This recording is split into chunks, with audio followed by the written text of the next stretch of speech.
This week, I have an interesting discussion with Ian Sanders, author of 365 Ways to Have a Good Day, a book I found thoroughly enjoyable and, more importantly, actionable in a time of disruption. Cue the music. Welcome to the Repurpose Your Career podcast, brought to you by Career Pivot. This podcast is where those of us in the second half of life come together to discuss how to repurpose our careers for the 21st century. Come listen to career experts give you proven strategies. Listen to people like you tell their stories on how they repurpose their careers. And finally, get your questions answered.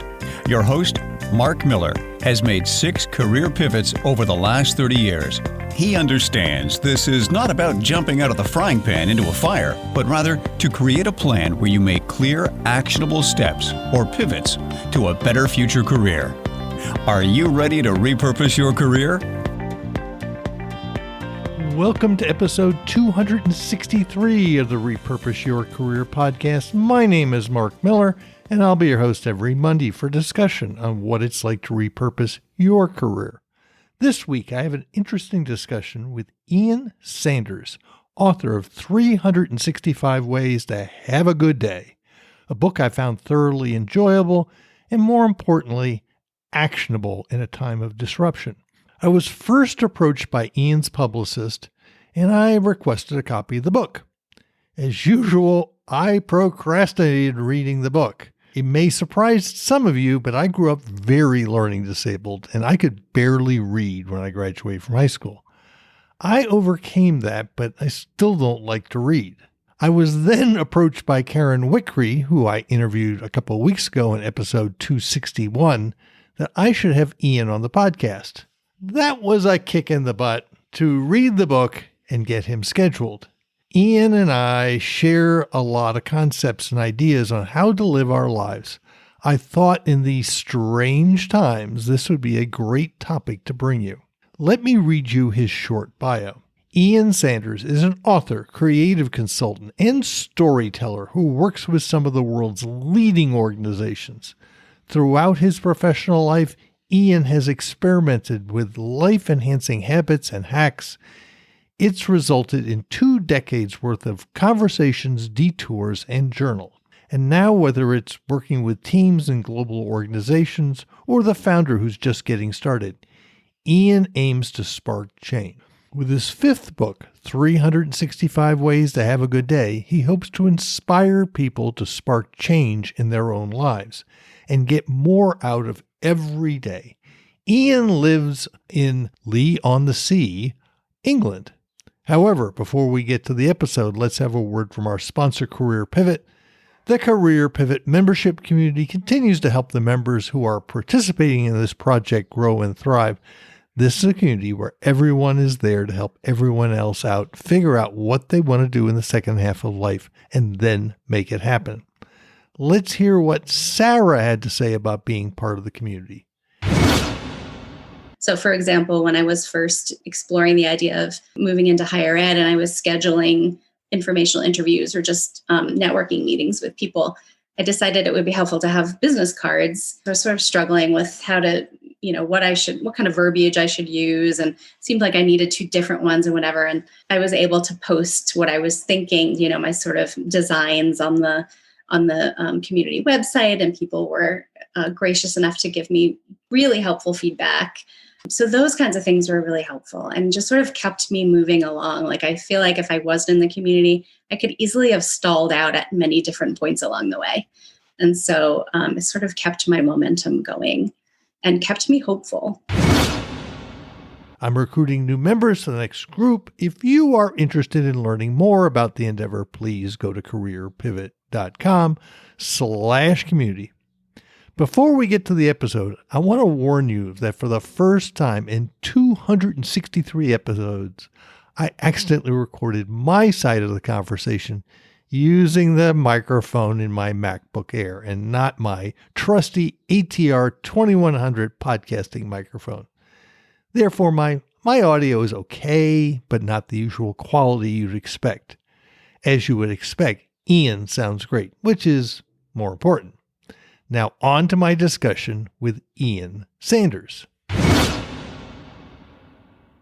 Welcome to the Repurpose Your Career podcast. I have a real interesting guest today, Ian Sanders, the author of 365 Ways to Have a Good Day. Welcome to the podcast, Ian. Thanks, Mark. Great to be here. Your publicist sent me your book, and then Karen Wickre, who was on the podcast last week, poked me, and I said, well, I better start reading the book. And you and we probably have a kindred spirit. I guess the first question is, why'd you write the book? Well, thanks, Mark. You know, I wrote the book because of what happened to us all in the spring of 2020. It was March of 2020, and I found that as the lockdown hit the UK, where I'm based, I lost quite a lot of work. I thought a lot of that work would all go remote from in-person workshops. It didn't. I lost quite a lot of work, and I had some time on my hands. And I decided to go through a box that's not far away from where I'm sitting right now, which is a box of old notepads and journals. And the notepads and journals go back probably about 15 years, and there are probably around 30 of them, I think. And these are notepads, Mark, that I always have a notepad with me. I'm always making lists. When I'm going on a business trip to Europe or further afield, I'm always scribbling and noting observations and ideas down. What I hadn't done was kind of go through them once I'd finished those notepads. So I started this daily habit in March 2020 of sitting at the bottom of my garden, spending an hour each day, going through these notebooks, and anything that stood out, or I was like, wow, that's insightful, Ian, or that's a great thought. I wrote it up into a Google Doc, and I found by the end of the process, I had a body of work. And when I was reflecting on what the common theme was, I thought, I'd made all these notes and observations about something so simple, yet so important, how to live. And that might sound quite lofty, but I mean, that's what it felt like. The other thing was, at a time where we couldn't travel, and I normally get energized by going on a journey, a plane ride, a train journey. What was wonderful was to find these notepads that I'd written when I was on a journey, when I was energized. It was like the younger Ian had given the older Ian what he needed at a time when I couldn't travel, when I was locked down. I found all these observations, all these nuggets, as I called them. And I reached out to a contact of mine who, in fact, published my first book way back in 2007, 2008. And we riffed back and forth on email and realized we had the raw materials for a book that turned into 365 Ways to Have a Good Day. One of the things I believe in, we have many, many years of big data in our head. And if we go back and reflect on that, we very often can go, oh, that was a time that really sucked. Why? Oh, that was a time it was really good. Why? And we can learn a lot. So your first chapter is very similar to a chapter in my book, which is Design Your Own Operating System. What do you mean by that? Yeah, funny, isn't it? When we think of operating system, we might think of updating the operating system on our MacBooks or on our phones. What I mean by the operating system in this context is what are the foundations that underlie how we want to live our life? We're all different. You and I are different. We have different stimuli and different motivators we need to have a good day. The operating system for me and for the reader and for your listeners is about paying attention to the habits, the behaviors, the mindsets, the rituals that each of us need in order to be at our best. So for me, getting out and about when I can for a neighborhood coffee, walking my dog down on the beach. I live here by the coast, getting unshackled from my desk, wandering around, being curious, meeting fascinating people for fascinating conversations. All those things that are really sacred to me, I guess, go in the operating system. And for your listeners listening to this right now, I mean, I think it's a simple exercise we can do. It requires us to pay attention. It requires us to notice about what are those things and what do I need to operate at my best. I think a lot of it's staying in the moment. And like number 5 is notice your breathing. Because during the pandemic, I took up yoga. Okay. And as a former marathon runner, I'm really flexible. And so the whole point of paying attention to your breath is a way to stay in the moment. yeah, it's something that I haven't always been very good at. And I've gone my own journey of discovery, should I say, writing this book and trying to slow down, trying to be more in the moment, trying to be more present are things that we all talk about, we hear about and read articles in Fast Company about. But to be honest, I hadn't always been very good at that.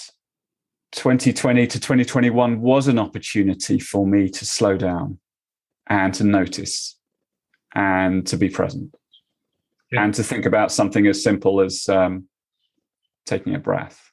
So yeah, it was a real learning for me. Scanning the book right now, and the one that hit me was number 15, have good quality relationships. Yeah. Which also means sometimes ditching the non-quality ones. Absolutely, yes. I'm sure many of your listeners have experiences in the workplace, whether they've been working in an organization or working for themselves, where, yeah, there are those relationships that are draining or are worse than that, I guess, are toxic, bully bosses, difficult clients, and sometimes saying we're not going to tolerate that anymore. And I know it comes at a price, and standing up and calling that out, I think is powerful, and also not only powerful, also necessary to live a better quality work life. Hey, I'm skating through here, number 22. Be who you needed when you were younger. That really hit me.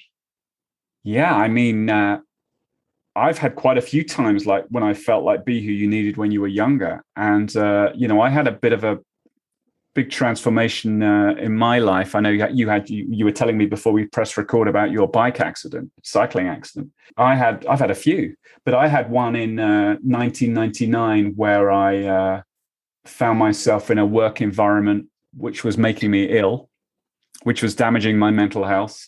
On the surface, I was a very successful young executive working in a startup type culture in the creative industries in London, running a production company or a division of a production company, living my teenage dream. Always wanted to work in television and radio, earning good money, living in a lovely little house in southwest London. But the more success I had, the more it took me away from my creative heart and soul. The more time I spent with business plans and appraisals and financial forecasts. And, as the cliche goes, I was certainly working too hard. I was certainly playing too hard as well. That was not sustainable. And when I found myself in my doctor's surgery while she said, well, it's clear you're depressed and she suggested antidepressants. That was a catalyst for changing my life.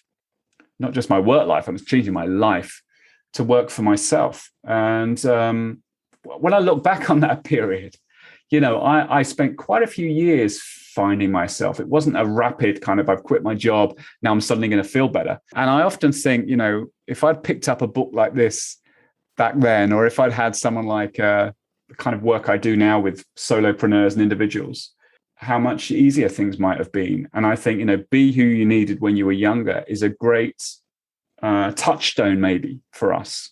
When we think about some of the obstacles and challenges and times that suck in the world of work, and then we look it through the lens of, be who you needed when you were younger. What does that look like? So I think, that's, I'm glad it resonated with you as well. It's been very magnetizing for me. 10 years ago, almost, a little over 10 years ago, I quit my last tech startup because I worked for a sociopath. And I said I was never going to do that again.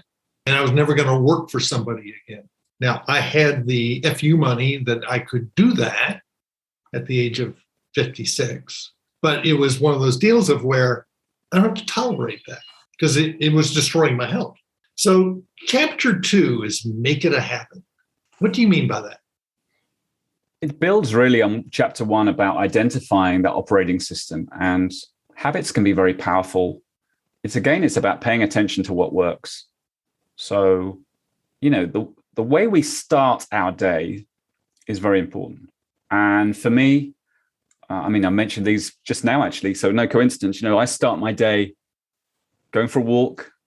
Hopefully, not always, I'm not always this good, before I look at emails, go for a walk with the dog. and my wife, Zoe. I will either make a coffee at home, or I will grab a coffee from our very good neighborhood coffee shop at the top of the road. And then before kind of 9 o'clock comes, I'll sit here where I'm sitting now, and I'll choose a piece of music from my go-to YouTube clips. I know you used to be resident of Austin. I love some of the Austin City Limits archive. Put a great track on. I'll put it on Spotify, turn it up loud, and get in the right mindset. That sits at the foundation of having a good day for Ian Sanders. And making it a habit means it's kind of repeatable. And it worked last time, so let's do it again. And the more you do it, the more it just becomes this is a habit. So I think we've all got things we can do, whether it's building, a yoga practice or mindfulness, or going for a lunchtime session at the gym, or whatever those habits might look like. But making something a habit is making a commitment to it. And I've always approached my life, my work life, well, not always, but certainly for the last 20 years, as a work in progress. And there's a bit in the book about think like a designer. And I like that language around work in progress and design. I know you've worked in the startup world, and iterate and prototype. These are really good words for looking at our work life, aren't they? Because our work life is a work in progress. And when we're open-minded enough to see what direction it goes, to try habits, to experiment, can have some really interesting reactions. If we can try things, and if they don't work, we don't continue them. We don't make them habit. Please don't listen to the War on Drugs at Austin City Limits out loud if you don't like that particular track or that particular band. Do whatever works for you. But it's about building it as a habit. One of the things I've done is I do not touch any of my electronics after I get up, for at least an hour. I've turned all notifications off on my phone. They're on my iPad, but not on my phone. I also have blocked out time for me, which is in the mornings, which is for the bike ride, it's for the hiking. I time block, but I block stuff for me to do the things that are healthy for me. And so that's where, as I said, a lot of the stuff in here about creating habits is really critical. So chapter 3, count the things that count. I tell you why I put that in, because in the first chapter of my career, I was climbing a career ladder. I had a very linear career path, and the more success I had, the more money I had. And I thought, hey, this is good. Till it wasn't, till it was awful, till it was making me ill. And I realized that I was valuing the wrong things. I was valuing a salary. I was valuing stock options, and I wasn't valuing my quality of life enough. So again, I don't want to be prescriptive here, but it depends on the reader or your listener, what is important to them. I tell a story in that chapter, I think about, what I call a kind of perfect day. My children are teenagers now. When they were a bit younger, just a perfect day in the English summer in the garden, doing simple things. I think it was a Saturday I describe, and the kids were playing, and we'd got the weekend papers out, and we'd made a pot of coffee, and maybe later we uncorked a bottle of rosé wine. And it doesn't get better than that, right? These are the days of our lives. I'll bank that. I've had wonderful adventures in my career, and it's very seductive, been to amazing parties and been on billionaires' yachts and everything else. All very nice, braggable stories for a dinner party. But when it comes to it, and being really honest, the things that really matter, the things I want to count, are what I call the good times. I have this journaling habit where I write down every day good things that happen in my life, always scanning for the positive. Yeah, I have bad days as well. I don't write down those. And I think it's just putting the value into those things that we treasure, those things that are precious. I've had my struggles with ill health. It sounds like you had a very potentially could have been a much worse bike accident. And these are wake-up calls, aren't they? These are wake-up calls to thinking about what really matters and relishing those simple pleasures. And, we're recording this episode when there's a lot of suffering going on in the world right now, and war. And what I'm trying to do against that backdrop is be even more grateful of those simple pleasures that we might otherwise take for granted. As we went through these last 2 years and we've isolated, like everyone, you've had a chance to reflect on what's really important. And a lot of what's really important in our lives is actually the simple stuff. Yeah. Right? So chapter 4 is view life as a road trip. Tell me about that. Well, it's a bit like I was just saying about, I used to have a career path that was very linear and conventional. You work in an organization and you climb the ladder and get a promotion, get paid a bit more, and then, either stay there or someone else offers you a better job. And viewing life as a road trip is kind of like, if we're going to take a road trip in a Winnebago across the US or up to England's Lake District, we might, we're not going to be trying to squeeze, go as fast as we can and get there as soon as we can. We might want to follow our curiosity and, go in the slow lane and go, oh, that looks interesting over there. Let's take a left turn. Let's go and see what the mountain range over there is. And someone's hitchhiking and let's pick them up, and they want to go to a town that we weren't going to go to.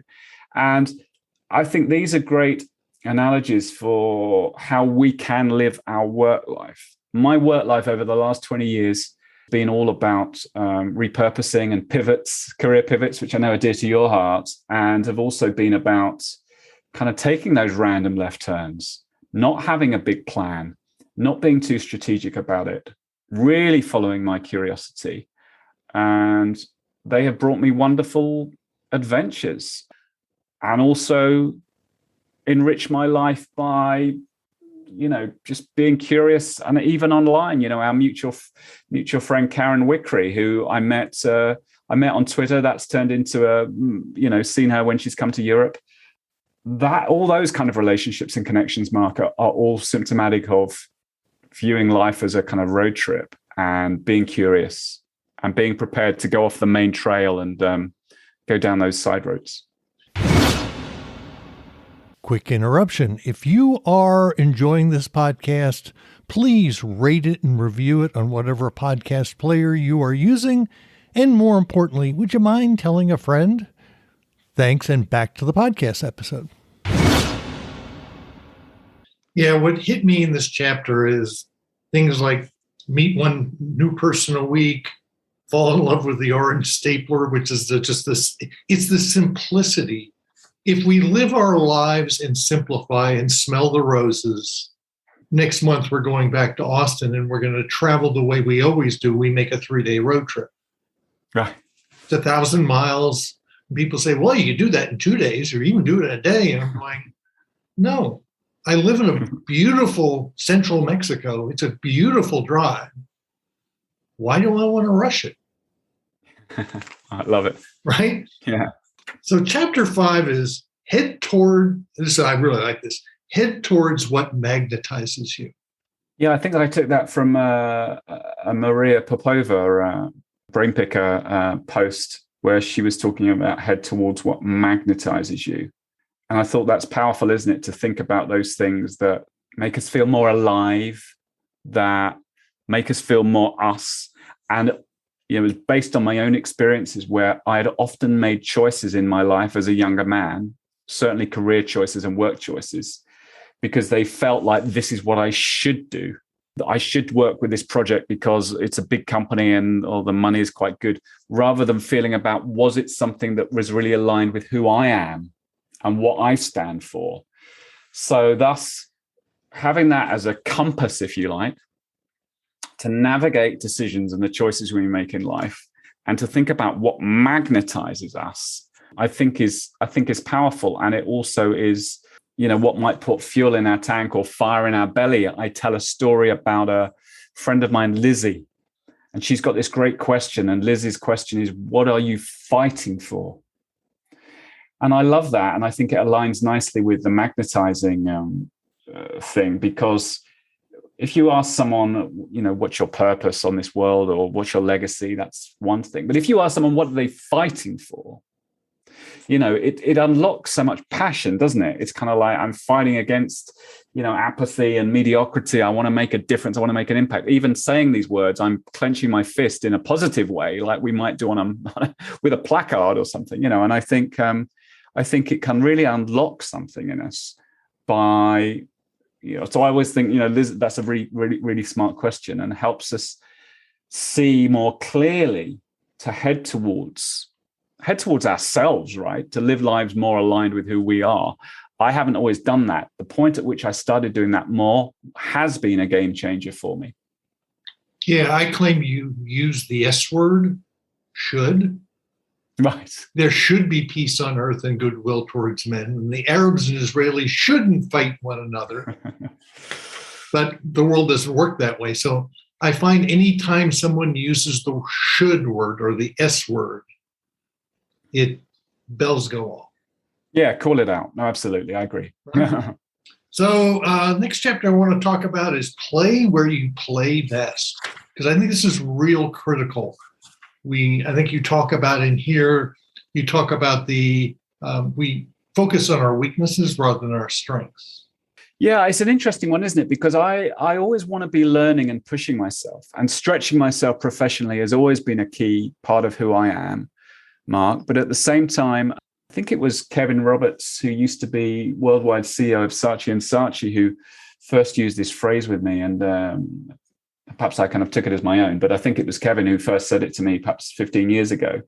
But I love that thing of play where you play best.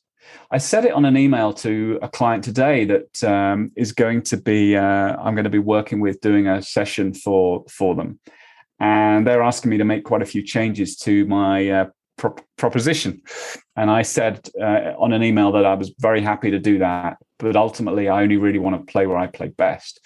So it's a nice get out of jail card, but it's really a way of thinking about, yes, of course, we always want to work on being a better public speaker, being a more patient father, being a better husband, being a better member of the male species, all those kind of things we need to be doing. But I think more generally, when we think about, what we're good at, what you're good at, I know what I'm good at. And I actually had that sense, as a teenage young man, my creative spirit was very awakened. And I think play where you play best is a really good focus for us. Having started my business 10 years ago, the one thing that I was quickly taught was do what you do best and find other people to do the things that you don't. Yeah. Yeah, I like that too. That's good. The chapter I really liked was turn left. Yeah, this builds a bit on the kind of road trip thing, but I think it's about building on something I've just been talking about, which is being authentic to who we really are and making choices, and building a life around that. There's a story I tell in the introduction to the book about being on it was a lovely location in Germany, in the foothills of the Bavarian Alps. I was delivering a presentation, an offsite for a client. And afterwards I had just over an hour before my taxi would come to take me to Munich airport. And I had a choice about how to spend that time. The choice was to catch up on emails that I knew were building up, or to go and check out a lake, which I knew was somewhere down the hill through the mist. So the choice was jump on the Wi-Fi or jump in a lake. And it would have been too easy, really, just to kind of go, look, I better just do the emails. And it was a sunny day. I could have sat outside with a coffee and done that. But I thought, I'm going to go and find that lake. And I had a most amazing experience in that lake, swimming in that blue waters underneath amazing sky, looking at the mountains. And it was a wake-up call that we can live our life straitjacketed by what we think we should do, or we can live a life aligned to who we really are. And I think for me, that the decision that day, the choice I made was kind of turning left.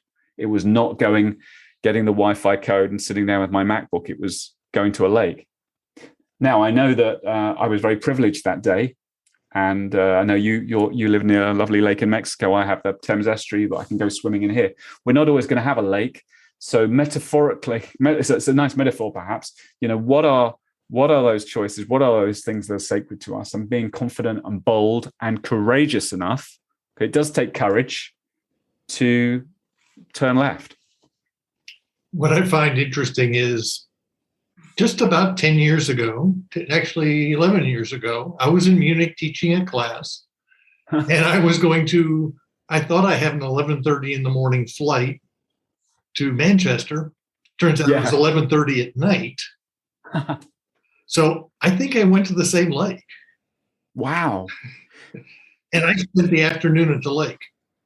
Wow, how glorious. Well, if you could look it up at some stage. Mine was called Lake Starnberg. So it was about an hour out of Munich, I think. For me, I have made a lot of deviations in my life. Moving to Mexico, as we talked about, going from a tech startup to teaching high school math. Not everyone has worked out perfectly, but I'm glad I've done every one of them, because they add to the richness of the experience. But you talk about I think you were talking to an old classmate, and as they turned right to go to the tube, you turned left to go and experience something new. Yeah.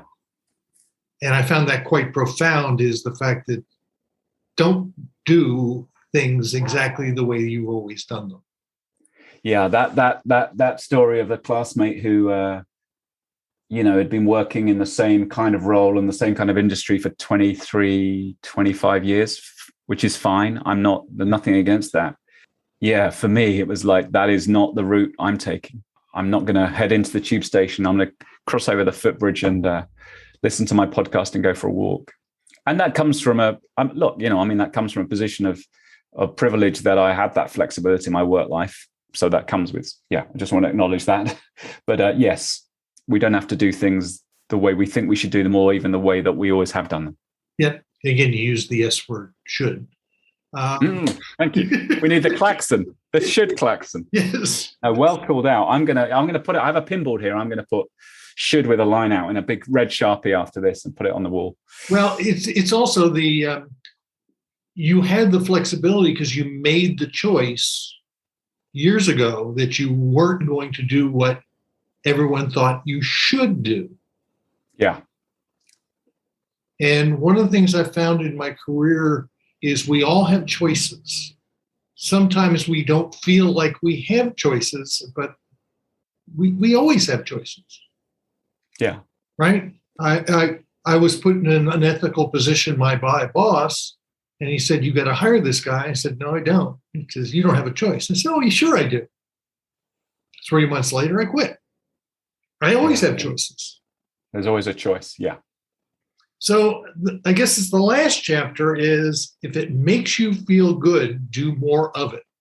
It's a nice one to kind of end on, because it's always about what we've been talking about today, which is, if something works and it gives us a good day, we feel more energized, we feel happier and healthier by it. We can do it again.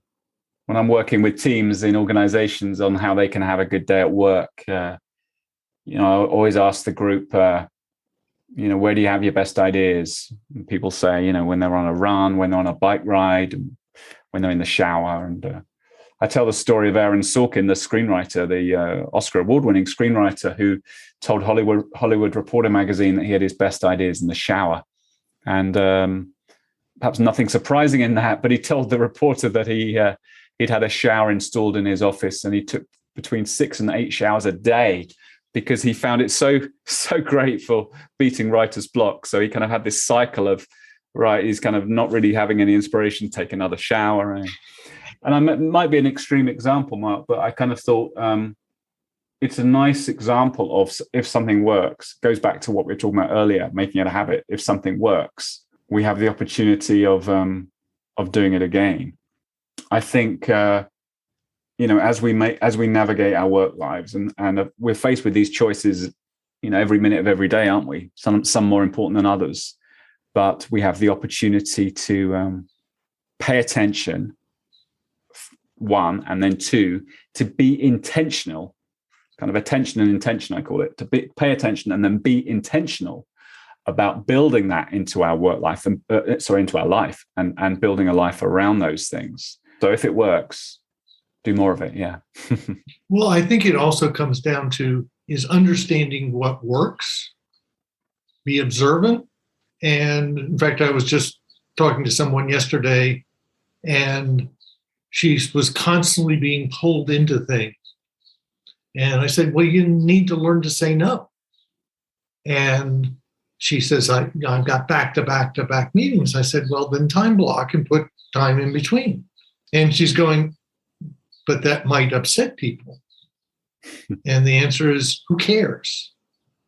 By the way, that's what I call MSU disorder. She was making stuff up. Okay. Right? She doesn't know how people will react. Yes, true. Yeah. You know, it's like I'm currently working on my career and industry disruption talk, and I talk about the fact that I'm trying on Amazon right now, trying to buy a crystal ball because I want to be able to predict the future. And somehow Amazon can't supply it to me. Yeah. I wonder why. Anyway, Ian, after someone reads the book, what do you want them to do? Try something different. It's a call to action. There's 365 ideas in this book, and I'll be honest, you're not going to pick this up and say all these are, you agree with all of them, or all of them are going to be relevant to you.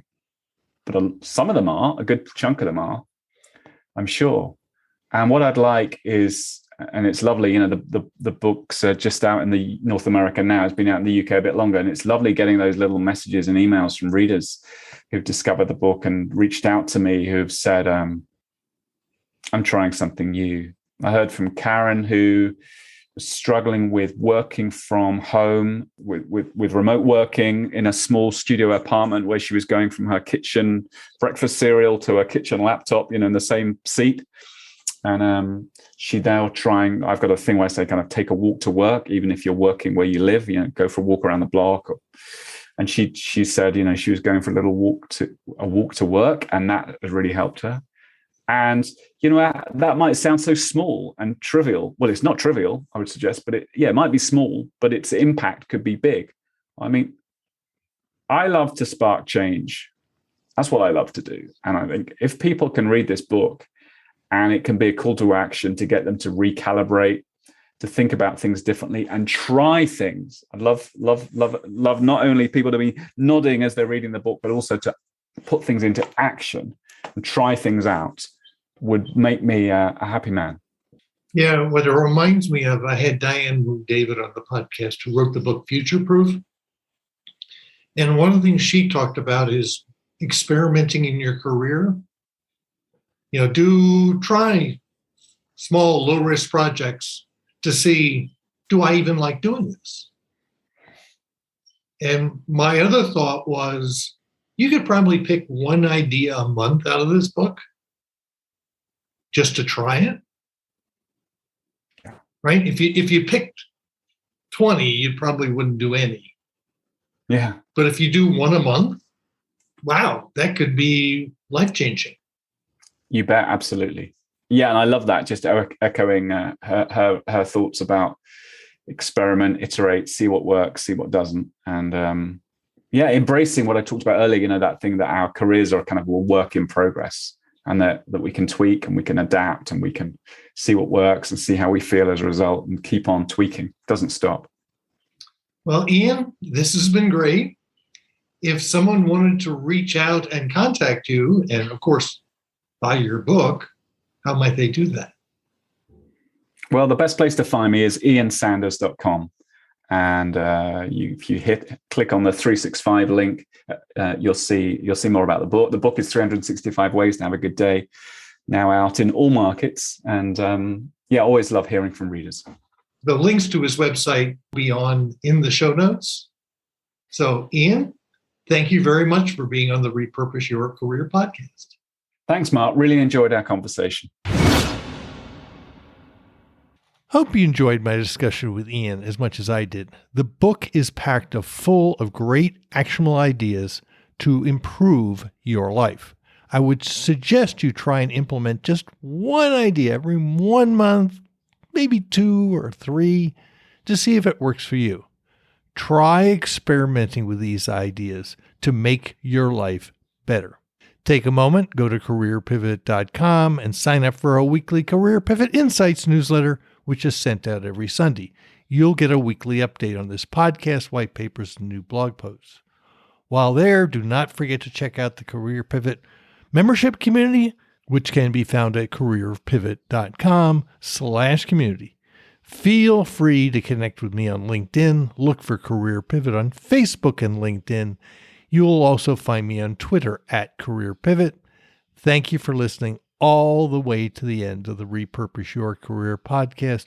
You will find all the show notes at careerpivot.com/episode-263. You can subscribe to the podcast on Apple Podcasts, Stitcher, Google Podcasts, Podbeam, Overcast, Spotify, Pandora, Amazon Music, and lots of other places where podcasts can be found.